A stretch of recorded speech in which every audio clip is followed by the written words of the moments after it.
Hi friends, welcome back to our channel Self-Study PSC. I am Radhika Maniyan. SCERT Social Science Standard 10-ന്റെ Chapter 7 വൈവിധ്യങ്ങളുടെ India part 2 ആണ് ഇന്ന് നമ്മൾ പഠിക്കാൻ പോകുന്നത്. കഴിഞ്ഞ ക്ലാസ്സിൽ നമ്മൾ പാർട്ട് 1-ൽ ഉത്തര പർവ്വത മേഖലയെപ്പറ്റി പഠിച്ചിരുന്നു. കാണാത്തവരുണ്ടെങ്കിൽ കണ്ടു നോക്കണേ. ലിങ്ക് കാർഡായിട്ട് മേളിൽ കൊടുക്കാം. ഇന്ന് നമ്മൾ പഠിക്കുന്നത് അതിൻ്റെ ബാക്കി ഭാഗമാണ്. നമുക്ക് ക്ലാസ്സിലേക്ക് പോകാം.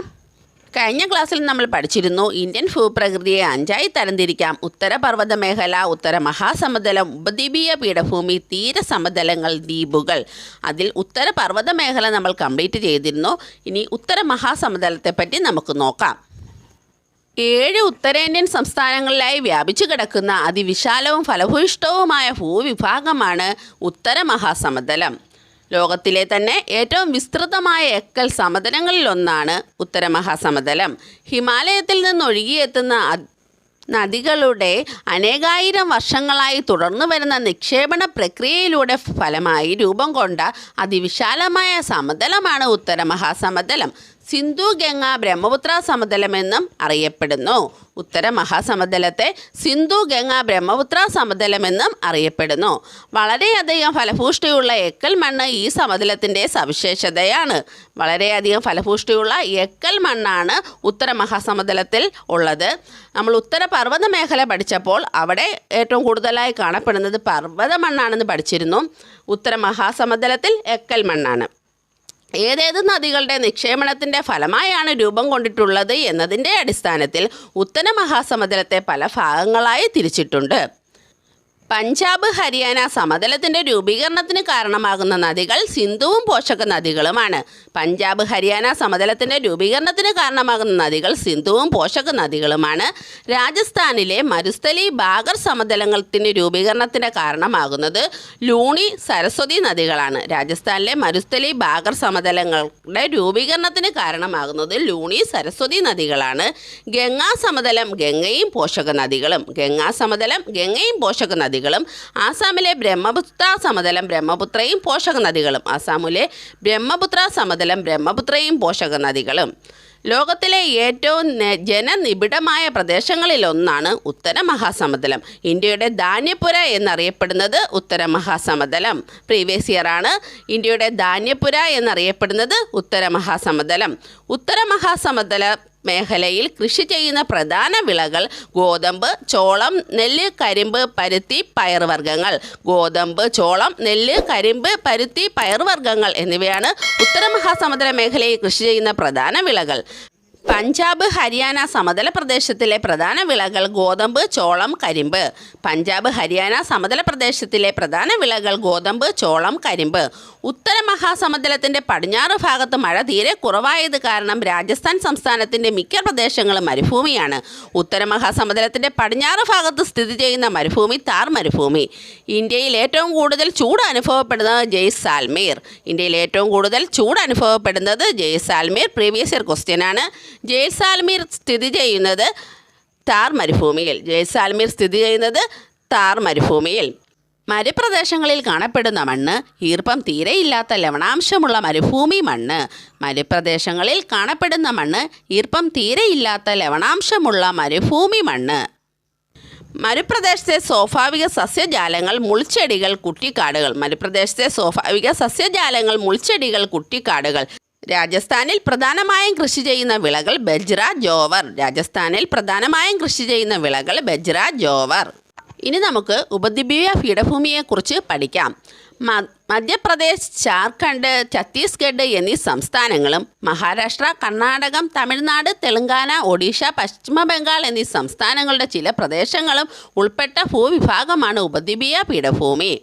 മധ്യപ്രദേശ്, ജാർഖണ്ഡ്, ഛത്തീസ്ഗഡ് എന്നീ സംസ്ഥാനങ്ങളും മഹാരാഷ്ട്ര, കർണാടകം, തമിഴ്നാട്, തെലങ്കാന, ഒഡീഷ, പശ്ചിമ ബംഗാൾ എന്നീ സംസ്ഥാനങ്ങളുടെ ചില പ്രദേശങ്ങളും ഉൾപ്പെട്ട ഭൂവിഭാഗമാണ് ഉപദ്വീപീയ പീഠഭൂമി. ഉറപ്പേറിയ ശിലകളാൽ നിർമ്മിതമായ ഭൂവിഭാഗമാണ്. ഇന്ത്യയിലെ ഏറ്റവും വിസ്തൃതവും പഴക്കം ചെന്നതുമായ ഭൂവിഭാഗം ഉപദ്വീപീയ പീഠഭൂമി. ഇന്ത്യയിലെ ഏറ്റവും വിസ്തൃതവും പഴക്കം ചെന്നതുമായ ഭൂവിഭാഗമാണ് ഉപദ്വീപീയ പീഠഭൂമി. ഉപദ്വീപീയ പീഠഭൂമിയുടെ ഏകദേശ വിസ്തൃതി 15 ലക്ഷം ചതുരശ്ര കിലോമീറ്റർ. ഉപദ്വീപീയ പീഠഭൂമിയുടെ ഏകദേശ വിസ്തൃതി 15 ലക്ഷം ചതുരശ്ര കിലോമീറ്റർ. ഉപദ്വീപീയ പീഠഭൂമിയിലെ ഏറ്റവും ഉയരമേറിയ കൊടുമുടിയാണ് ആനമുടി. ഉപദ്വീപീയ പീഠഭൂമിയിലെ ഏറ്റവും ഉയരമേറിയ കൊടുമുടിയാണ് ആനമുടി. ആനമുടിയുടെ ഉയരം 2695 മീറ്റർ. 2695 മീറ്ററാണ് ആനമുടിയുടെ ഉയരം. ആനമുടി സ്ഥിതി ചെയ്യുന്ന ജില്ല ഇടുക്കി. ധാതുക്കളുടെ കലവറ എന്നറിയപ്പെടുന്നത് ഉപദ്വീപീയ പീഠഭൂമിയാണ്. ധാതുക്കളുടെ കലവറ എന്നറിയപ്പെടുന്നത് ഉപദ്വീപീയ പീഠഭൂമിയാണ്. കാലികമായി മാത്രം മഴ ലഭിക്കുന്ന ഉപദ്വീപീയ പീഠഭൂമിയിലെ നൈസർഗിക സസ്യജാലങ്ങൾ ഉഷ്ണമേഖല ഇലപൊഴിയും കാടുകളാണ്.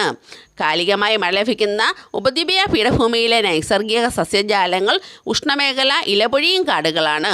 ഉപദ്വീപീയ പീഠഭൂമിയിൽ കാണപ്പെടുന്ന പ്രധാന വൃക്ഷങ്ങൾ തേക്ക്, സാൽ, ചന്ദനം, മുള. പ്രധാന വൃക്ഷങ്ങൾ തേക്ക്, സാൽ, ചന്ദനം, മുള.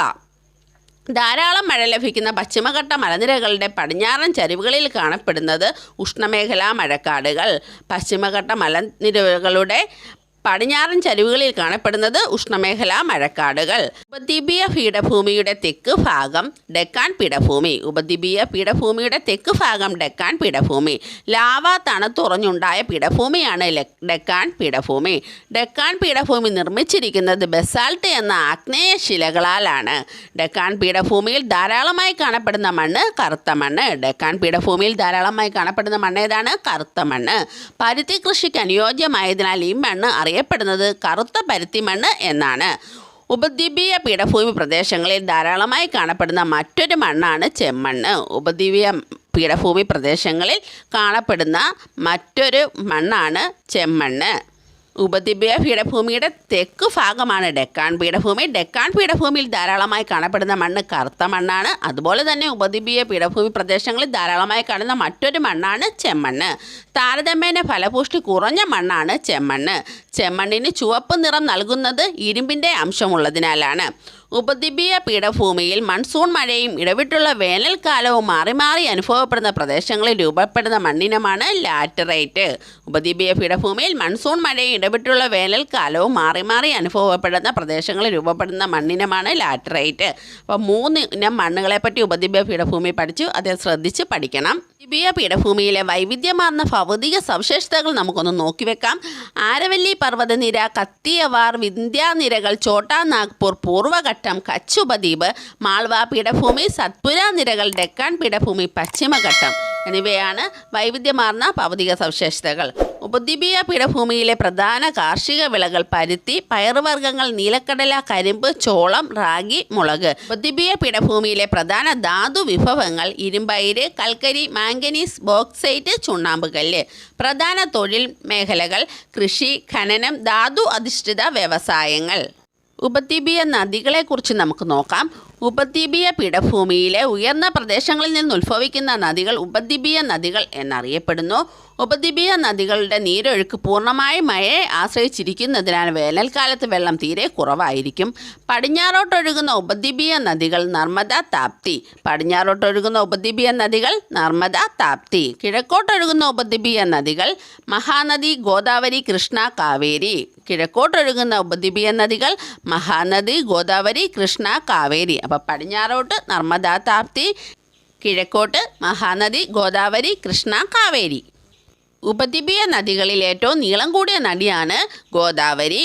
മിക്ക ഉപദ്വീപീയ നദികളിലും വെള്ളച്ചാട്ടം സാധാരണമാണ്. ഉപദ്വീപീയ നദികളിലെ വെള്ളച്ചാട്ടങ്ങളിൽ ഏറ്റവും ഉയരം കൂടിയത് ജോഗ് ഫാൾസ് ആണ്.